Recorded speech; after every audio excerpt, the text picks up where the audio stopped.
What's going on, people? It's your boy Kelechi back with another episode of the Rambling Mind podcast. How are each and every single one of y'all doing today? I hope y'all are healthy. I hope y'all are doing well. I hope y'all are having a lovely, lovely, lovely day today, or as much of a lovely day as you can have. I don't know if I'm the only one. I know a bunch of y'all are probably in the same boat as me, where you're kind of quarantined at home. They say quarantine, but really it's not really quarantine. But anyway, kind of away from society of a whole. We're kind of staying, keeping our social distance, doing all the stuff that we ought to do to ensure that we're not spreading this whole coronavirus situation that we got going on today.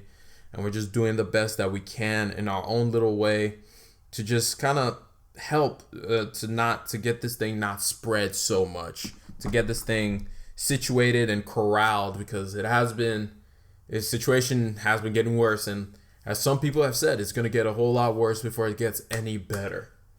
But before we get into anything today, I just want to give a shout out to every single person, unlike myself, who is unable to work from home. In order for me to be able to work from home, there are a lot of people who can't work from home and have to be who have to be working and doing all the stuff that enables me to be able to stay home and do my job from the house. And so to every single person who may be listening and at work or having to work and all that good stuff, just thank you for the service that you are providing for the rest of us. I know you're not going to hear that a lot, but it really is appreciated for each and every single person that is out there handling business in one shape, form, or fashion. And hopefully this situation gets past and we can go back to normal lives. But I do appreciate all the delivery individuals out there, all those who work in grocery stores. I know grocery stores has been crazy. Can anybody explain to me why people are buying toilet paper so much? Of all the things, like, people going all kinds of crazy out here. But anyway, grocery stores, those who work at restaurants, all this type of things, hotels, and even more so, just, I'm praying for all those that, the situation has gotten worse to the point where they're not able to meet the hours. And we'll talk more about that, meet their weekly hours for work to be able to meet their bills.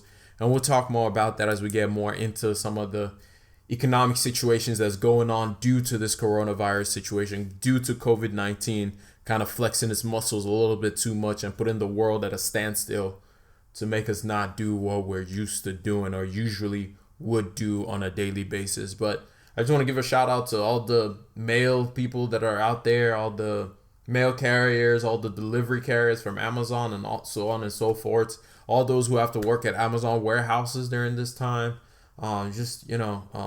Thank you for the service that you are providing for us, and all those who may be ill in this time. Hopefully, I just pray for healing for everybody, and I just pray that it won't be a situation where it gets worse or anything like that. But everyone, please do your part to kind of help mitigate the spread of this thing. I've heard some people say, "Oh, go out and about, and so we can have the herd immunization." And yeah, it might kill off a few people. And it's like, are you serious? In theory, it might help, but more than likely, it's going to cause more of a problem. The whole point of doing this social distancing thing is so that the healthcare system doesn't get absolutely destroyed, which it already is under a lot of pressure as it is. But, just do your part. Do your part. If you don't have to be out and about, please don't be out and about. I'm not saying you lock yourself in all day. I mean, my sister was telling me, go outside and take a walk. Literally, go outside and take a walk. It really helps to clear your mind, especially when you're just you feel like you're stuck indoors all day. But good thing we have the internet, so you can always reach out on the internet. And by the way, you can hit me up at KelechIwuaba, either on Instagram or on Twitter.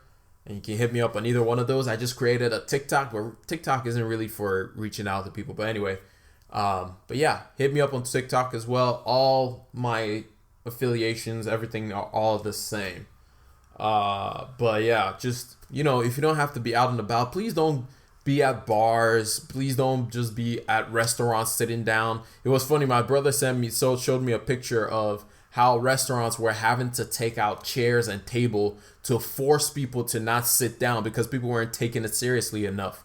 And that's one of the reasons we had to go into this emergency shutdown situation, is because people just didn't care. And people were like, well, it doesn't hurt me in any way. If I get it, I get it. It won't be that bad. And they're not thinking about the other people that they can affect. Effect or affect? Anyway, one of those two words. I'm not good with words.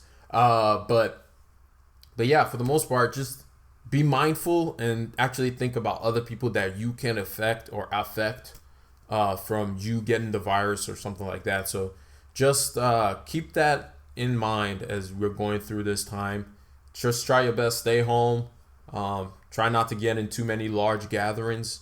I think the advice right now is 10 or less people in a gathering or something like that. So, just do your best. Do your best. Play your part. Ensure that you're doing what you can do. You can do what you can do to help this whole situation. I hope y'all are doing good. I hope y'all are safe and sound. If you're at home, you're working from home, and you're learning a lot of new things about your coworkers, and you're seeing a lot of weird things from your coworkers, and you're trying to figure out how to use all these different streaming services. Not streaming services, my bad. All this collaborative spaces. One thing I'm learning more and more is just how much of a millennial I am, and realizing just how much technology doesn't really phase me like that. For a lot of people, having to work from home is a massive stress. It's a major stress on their life. They're like, yo, I've never done this before. It's like trying to figure out Skype, trying to figure out Microsoft Teams. Some people use Slack, trying to figure out Zoom, all these different things. A lot of people don't know how to use that software. And it just made me realize that, dang, I really am a millennial. I was just like, what? Why is any of these things such a surprise? It's pretty much just click this button, click that button, boom. You don't have to have used the software before. It's pretty straightforward. And then I realized generational gaps. For a lot of us out here, most of y'all listening to this podcast right now are millennials like myself. And some of you are even Gen Zers who are in school. And everybody is at home right now, as every school has gone online for the most part. And we'll talk about that more as we move forward.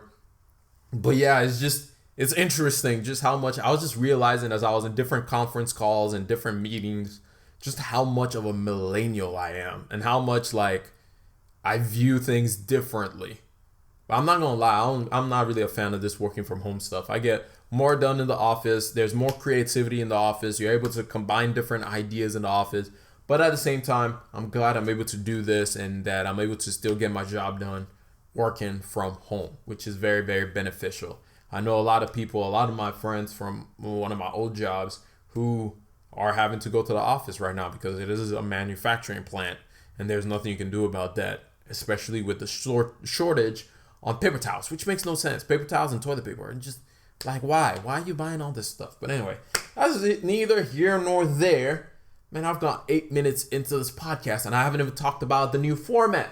For all those who are watching this podcast on YouTube, I'm going to be trying something a little bit different. I'm going to be trying to give you more visually pleasing things to the eye. So in the background, you would have noticed it's not just a scrolling pictures, different pictures, at least right now is just one static picture. But as we're going through discussing different topics, what I'm going to be doing is showing you pictures of the topics and using different things on screen to try and display or try and give you something to look at as you listen to the podcast. I'm trying to find ways to improve upon this podcast and find little things to do just to make this podcast a little bit better to watch and a little bit more pleasing to your eyes. So pardon the kinks that may be showing up if you're watching this on YouTube. By the way, if you're not watching this on YouTube, I do have a YouTube channel. We do some clips on there, clips from the podcast if you can't listen to the whole thing. And it's something you can share with other people to maybe listen to and watch for later. The name of the YouTube channel is Leechimane. That's LeeChimane. You can search Rambling Mind and you'll find it on YouTube as well. So just, trying to broaden the audience and get some more people watching this stuff and get people informed just like you are informed. And if you know somebody who might enjoy this podcast, share it on Instagram, share it on Twitter, share it wherever, or just give them the link, send a little text message or anything like that and let them enjoy this stuff too. But anyway, I've gone 10 minutes into this podcast and we haven't even started talking about the topics for the day. What was I doing with that whole hesitating thing? I don't know. But you know what it is. This is Rambling Mind Podcast, and I'm random, and I jump to different side segments. But nevertheless, let's get into the topics for today. Most of what we're going to be talking about is just the updates. Updates about how is the economy doing. Updates about what is some of the moves that the government has made. What is some of the reactions that we're seeing for the government to fight the economic stability or to ensure economic stability stays. And what is some of the things that are being done to help your common man, to help you, and for you, like everything I do on this podcast is to make sure that we are getting to the point where everybody understands how the money in their pocket is being affected, whether it's by government policy or whether it's by the situation that's going on around, whether it's in the stock market, whether it's just economics as a whole, because of some of the things that are happening today. So, speaking of which, we're going to start off with some of the moves that the Federal Reserve has made to ensure that there's some kind of economic stability. By the way, if you guys have never seen Jerome Powell or Jay Powell, that's what he looks like. For all those who are not watching the podcast, ignore that. But anyway, Jay Powell and his Federal Reserve buddy have done multiple things to try and keep the economic stability going. And we'll start off with some of the things that were done last week. They've made some more moves earlier this week. They've made some additional moves earlier this week. But we'll start off with some of the things that were done last week. So one of the things that was done last week is, first of all, the interest rate was dropped from 0.5% and it was dropped all the way. It was dropped from 1.2% and it was dropped all the way to 1% at first, or to 0.5%. And then later on this week, or earlier on this week, it was also dropped further down to 0.25%. And that's literally the lowest they can drop it to. If not, they're going to go into a negative interest rate type of thing. But for right now, they're leaving it about 0 to 0.25. So they're in that range already. In other words, they're doing the best that they can to ensure that businesses continue to borrow money, especially in this time where profits are going to be extremely low, where companies, with everybody being at home, nobody's going to go out shopping. And so businesses, in order to pay their workers, are going to have to borrow more money to be able to do it. And they're trying to do it for businesses to have it at such a low rate. And also last week, the Federal Reserve had already put in $1.5 trillion into the repo market. And we've talked about the repo market in the past. They had injected, I think it was $100 billion last year when we talked about it last time. But the repo market is the repurchasing market. And basically, the repurchasing market is basically how banks get short-term loans. Is how banks are able to have money in the bank account, which is one of the things that the Fed is trying to do, is to make sure that money remains liquid. And for everyone out there, if I see another tweet talking about, so the feds can, or the government can just do 1.5 trillion and give it to banks and they can't just wipe out your student loans. Well, guess what? It's not the same thing. And I don't know, it gets really under my nerves when people just be like, they just did 1.5 trillion. They can easily wipe out your 1.5 trillion student loans. No, it's not the same thing. The 1.5 trillion that they're doing to ensure liquidity in the market is completely different from your student loans. Student loans are seen as a consumer debt. That's student loans. This is seen as possibility and a way to ensure that people still get paychecks. So the question is, would you rather people get paychecks, or would you rather their student loans be wiped out? A lot of people will be like, well, why can't it be both? Because we'll talk about this one day, why I believe student loans will never be wiped out. There's too many companies and too many bank systems that depend upon it. And in case you guys don't know, this is one of the things I want to talk about, is that for the entire U.S. monetary system, and probably the system of the entire world, the banks are like the sacred beam or the spine of the entire U.S. monetary economic system. What do I mean by that? Have you ever watched HGTV and they come into that in a scene and they're like, guys, the roof is dropping. And you know, in HGTV, it always happens, like they're like doing everything. And then all of a sudden somebody finds that the floor is a little bit soggy and they start ripping up the boards and they're like, wow, this floor has been rotted through. And then it's like dramatic music starts playing, like dun dun. And then they keep ripping. It's like, this subfloor is terrible. We won't be able to use this thing. It's going to cost millions of dollars to fix it. And then the scene blacks out and then it's commercial and you're like, what's gonna happen? What's gonna happen? And then they come back the next scene and they're like, oh yeah, we just put a beam in there and it'll fix everything. And you're like, man, I just wasted all my heart palpitations on this show and how they just led me to believe that this was actually a dramatic situation, and really it wasn't. Well, basically, that beam that supports the roof or supports the upper deck or supports the floor or whatever it is, how they put those beams in there, is basically the same thing that the bank system does for basically every economic system in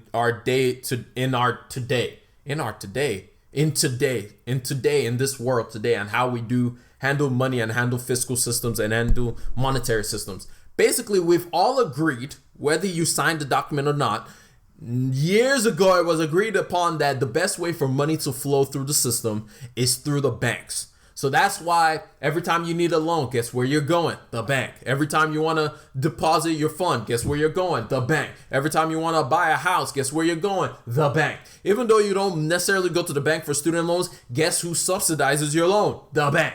So everything for the economy of the world is done through the banking system. That's why no matter what happens, the US government will always find a way to ensure that the banking system does not crumble. Because if the banking system crumbles, you and I crumble as well, because we won't have access to our money. Even if you don't have any loans, you won't have access to your money. You won't have access. Basically, you'll just be shut down. That's the thing. Like, you'll literally be shut down. Nobody will be able to make any money. Nobody will be able to save any money. Nobody will be able to spend any money. And so therefore, the government is literally advised, and it's in their best interest to ensure that the banking system continues. Sorry, I haven't showed you guys some of the things that is going on. So if you look at some of the moves that the Fed has made over the last few years, they had actually, shortly after the 2008 financial crisis, they have slowly tried to increase the interest rate because the economy has been doing well. And so they've been slowly trying to increase interest rates. I mean, back in 2008, interest rate was about 0% as well. And so slowly over time, since 2017-ish, the Fed has been trying to come back up with those interest rates. But with the way the market is right now, they have to basically slash the whole thing and just call a audible and just say, you know what?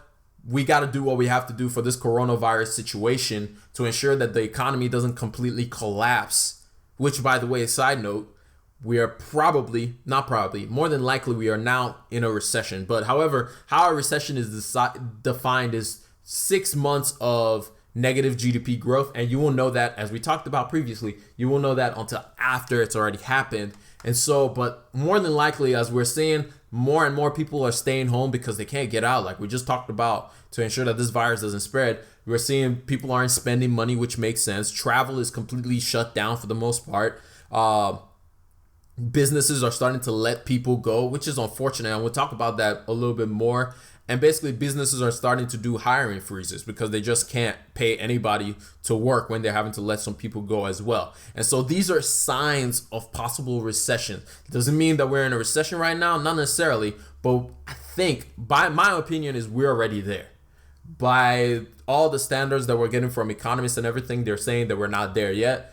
But we're probably right now walking through a recession. So most of the things that the Fed is doing, that the federal government is doing, that that Congress is doing, the moves that are being made is not so therefore that right now we'll be fine.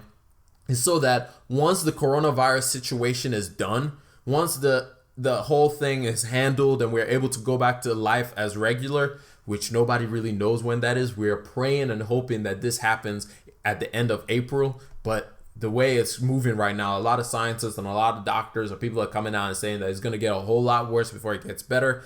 But we have hope, and hopefully it gets better. But the fact is, what a lot of people are saying, or the hope is that once we get out of this situation, then we'll be able to recover fast.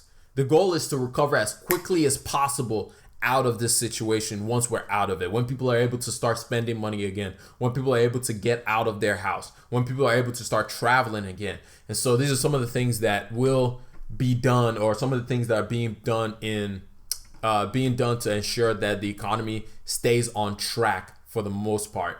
So some of the things that, so after that, let's go and talk about some of the things that the Trump administration has done to try and also walk in hand alongside the Federal Reserve. So one of the things that the Trump administration finally did was they finally took this whole situation seriously. They finally decided, hey, this is actually a big situation. We need to pay attention to it. And the first step of that was Trump announcing the Stafford Act, which is basically a national emergency. Everybody should know that by now, or should know this information. This was basically from last week. And they announced that they were going to spend $50 billion in financial assistance to address medical emergency, as well as activating FEMA and other agencies to respond to the crisis. Now, at the time they released this information, $50 billion is nothing. Now, for most of us who are like, $50 billion, that's a lot of money. But when you look at it in the totality of the issue that's going on, $50 billion was not nearly enough money to help anything. A lot of pundits, a lot of people were just kind of like, no, that's not nearly enough to help anybody out. Like, that's not nearly enough to deal with the situation of cost that was going on with the people that are being laid off. That's not enough money to even help businesses like airplane businesses, which you can't let those businesses fail because they hire so many people. And so you cannot bail out those businesses. We'll talk about airlines in a short minute. And so, like, when this initial information was released by the Trump administration, a lot of people were like, that ain't enough. That ain't enough. What else you gonna do? What else? Like, this ain't enough. And Trump on the side also said that they'll be working with different companies from Alphabet, which Google was like, hold up a second. We working on this website. By the way, Google has a website for people to find areas where they can go get tested. But when Trump made the announcement, the website wasn't ready yet. And so everybody was like, Google was scrambling to figure out how to actually like implement this website and make it go live so people could actually use it. It was complete. They were caught completely off guard. They didn't know what Trump was talking about. They were like, hold up. We know we're working on this, but it ain't ready just yet. So please don't put it up. But anyway, they were put on blast. And the fact is, it was just funny, as you know, he's our president. He always gonna put his foot in his mouth. But anyway, Congress approved this $50 billion incentive that was done by the White House. But even Congress was like, that's not enough. We need more relief plans. We need more things to be done in order to help the economy. Other things that are happening that the government was able to push through during this whole thing was they talked to all your wireless carriers from Verizon, AT&T, T-Mobile. You probably got emails or something like that talking about how data cap is basically removed. Everybody has unlimited data and all this stuff because a lot of people are going to be working from home. A lot of people are going to need those bandwidths in order to do what they need to do from their homes. And so all those caps were removed, and that was really, really good. Some other things that Congress kind of pushed through on the side as well was Congress approved for people to have 2 weeks of paid sick leave and have up to 3 months of paid family and medical leave. And they also approved for free virus testing for all those who lack insurance. And they added food aid and federal funds for Medicaid. So that all got endorsed by Senate as well. But even after that, this week, all those relief things, let me just show you guys this real quick for those who are watching this on YouTube. This is the Dow Jones Index, and about, I'll say, let's do 5 days. 5 days from now, last week. About last week when these announcements were made, everyone expected, oh, it's going to jump up. For a brief moment, it went up. But what happened was the market didn't care. The market, once it started trading, this was Friday, right before close, and when they saw when Trump announced this, it basically was like, that's not enough. And so immediately the market went down again. Let's go back to that. The market immediately crashed on Friday, and it stayed crashing all through the weekend. And then we came back in on Monday, and it was still crashing. So it was still crashing. And then we had a bombshell that was dropped. By bombshell, I mean a good bombshell. So finally, they took it seriously. In other words, the Trump administration took this thing very seriously, and they said, you know what? We're going to inject about $1 trillion in stimulus packages into the economy. Now, let's break down what all the $1 trillion and how it was going to be spent. By the way, if you guys don't know, this is your Secretary of your Treasury Secretary. There's so many weird ones. Stephen Mnuchin. I would play the video, but I ain't trying to get a copyright strike. But basically, he was just talking about how much they're spending in the economy. And the key parts of how much they're spending in the economy is number one, which affects your pocket, is $500 to $550 billion that will be in direct payments or tax cuts. In other words, there is a possibility that there will be money that would actually be given to people to help cover some of the cost of their mortgage or just life expenses, to help people who can't go to work, or to just help the economy as a whole, to boost it up, to ensure that, hey, I need to survive. I need food. I need to continue shopping, to make sure that the economy doesn't completely crash. And so it's about 500 to 550 billion of that 1 trillion is being spent by giving money to people. And that can be basically broken down to about $1,520 per person to get. However, that includes the count for like babies. And so babies don't get checks. Families get checks. So it might be divvied up differently. It might be divvied up by the number of dependents you have in your home. It might be divvied up by the number of people who live in your home. It might be divvied up by the number of mouths that you feed or something like that. Basically, it's probably and most likely going to be divvied up by your tax status.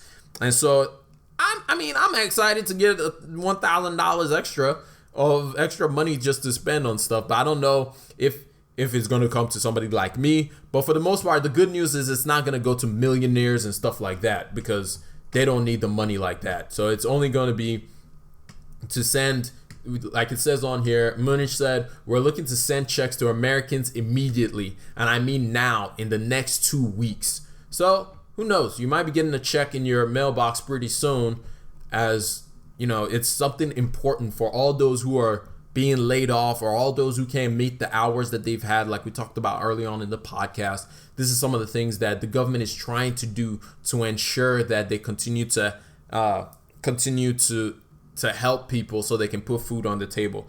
But part of that $1 trillion that the government is spending is also $50 billion to maybe $100 billion to help the airline industry, because they've literally, for the most part, been shut down to ensure that the coronavirus doesn't keep spreading. And so that $50 to $100 billion goes to them to ensure that industry doesn't shut down. We've talked about it multiple times, how the industry as a whole, the airline industry has just crashed due to this whole situation. And so to ensure that people still have jobs when this whole thing settles, when the dust settles, and to ensure that the airlines have money to be paying people, they're gonna get a bailout. Just like in when was it? Was it 2010 when when GM and all those companies got a bailout as well, because there was a lot of people who work for those companies, and so they had to get a bailout. And so this is the same thing that's happening here, where these airline businesses might get a bailout. And then the third part, which is another key aspect, is about $200 to $300 billion will be spent for small businesses to be able to borrow money. Now, this is key. Small businesses make up a large sum of people who are employed today. And so a lot of small businesses are going to have to borrow money to be able to pay their workers, because right now they're just having to let people go. If I can find the excerpt from this where it talks about that. But anyway, basically it's just to make sure that people can get paid. And so businesses are going to take out really cheap loans. This is where that other factor of 1.5 trillion going into the repo market was so key. People will be able to go to the banks and borrow more and more money. So that's some of the moves that the federal government and the Federal Reserve has made to ensure that the economic stability stays in somewhat makes sense. However, unlike, let's go back to looking at the Dow Jones. Let's go back to 5 years. Unlike when the Dow Jones crashed in 2008, where is that? Let's go max. 2008, around here. If you guys are watching this on YouTube, you'll be able to see this. That was due to the banking system failing. This situation is a little bit different because people just can't spend money, period. And so that's why, even though, let's go 5 days. That's why, even though they keep on announcing different policies, different stimulus packages, and different things like that, the market keeps declining. I mean, if you see, like, for a moment, the market looks like, oh, it's going back up, but then it goes right back down, because no matter what, people are still not leaving their houses. People are still not able to spend money on trips, not able to spend money on going to parks, not able to spend money on just other things that we have come accustomed to spending money on. And so, unlike when we had the first financial situation, at least in my lifetime, during this 2008 market crash, it's different this time around just because people just can't spend money. And so, no matter how much the Federal Reserve, the government does anything to try and keep the economy going, I don't think it changes much of anything, because all these moves, like we said, all these moves are just to help the economy come out of a recession, or come out of a downturn as quickly as possible afterwards, to just ensure that at least we have a little bit of money cycling through the economy, to ensure that it's kind of wet. It's kind of like when you're trying to get somebody to taste something, or you're trying to get a car to start up or something like that. You kind of let the car warm up first. You warm up the car so that you don't just drive it out and then the engine gets knocked or anything like that. You give it a second. The car warms up. You give it a second to kind of sit there, let the oils flow through all the pipelines, make sure that the pipelines aren't dry and all that good stuff. You oil it down. And so it's the same way with the economy. These moves that the government is doing is basically just them warming up those pipelines, just oiling up those pipelines, so that when money starts flooding through there, everything is going to go back to normal as quickly as possible.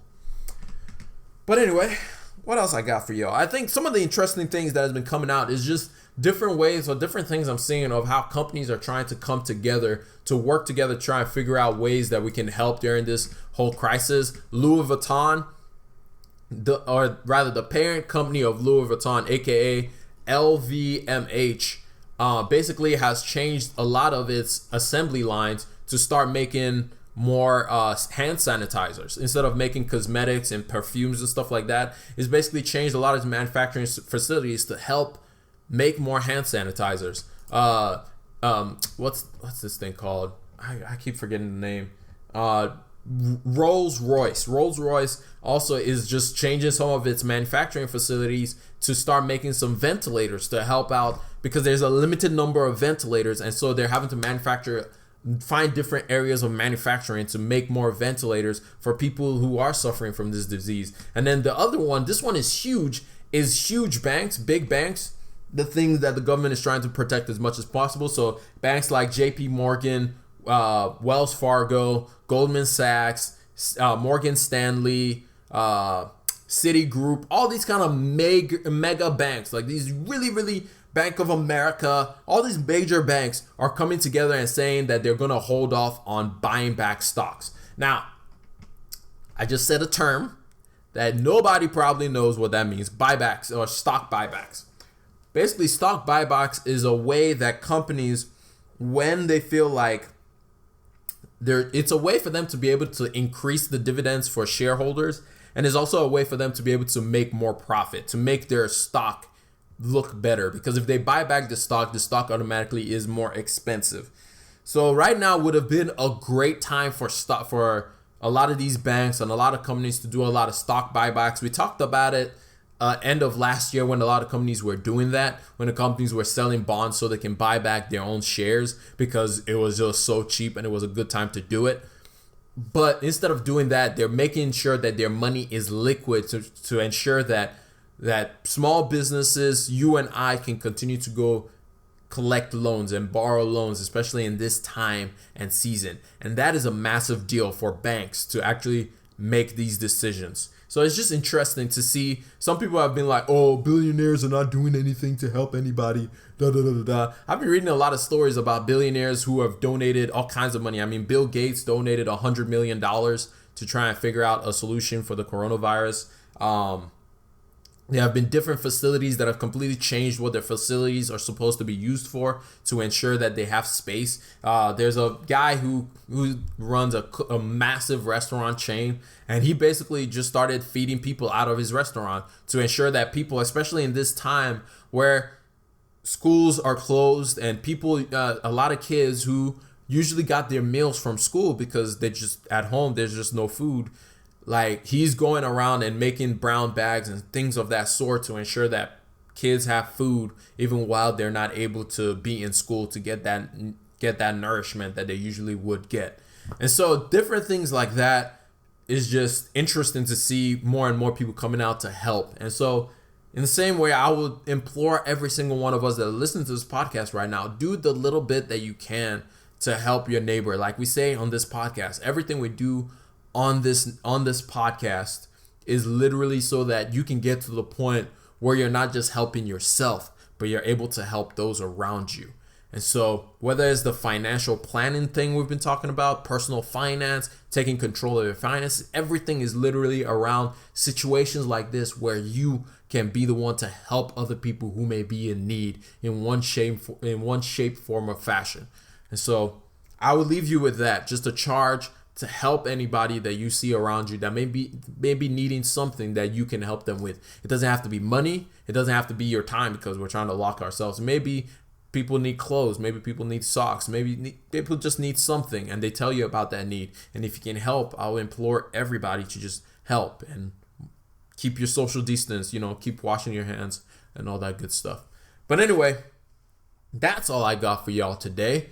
Let's do a quick recap of everything we talked about today. We talked about mainly the Federal Reserve and the federal government and some of the moves that they've made to ensure that the economy stays stable while we're going through this situation. The Federal Reserve has ejected $1.5 trillion on top of the $500 billion that it did the previous week. So it's about $2 trillion has been injected into the repo market to ensure that banks have money to continue loaning out to people and to continue giving people something, or rather giving people ability to borrow money so they can pay their workers and so they can just be available to other people.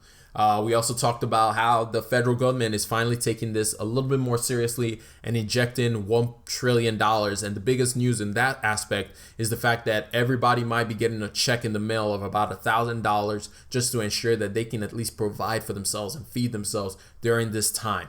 And then finally, we hit on some of the moves that some companies are making to help through this time, such as we talked about the banks who are not doing share buybacks right now. And we talked about Louis Vuitton's parent company using some of its manufacturing lines to make sanitizer rather than to make perfumes. And we talked about Rolls-Royce probably changing their manufacturing lines to make some more ventilators. So these are some of the things that are happening right now, some of the good things that are happening with this whole news of this pandemic that we're facing. And so I hope y'all learned a thing or two. I hope this gave you some kind of hope as we move on towards the future. And I hope this helps in any way. But anyways, being your boy Kelechi, and I'll hit y'all up on the next one. God bless each and every single one of y'all. And keep washing your hands. Peace.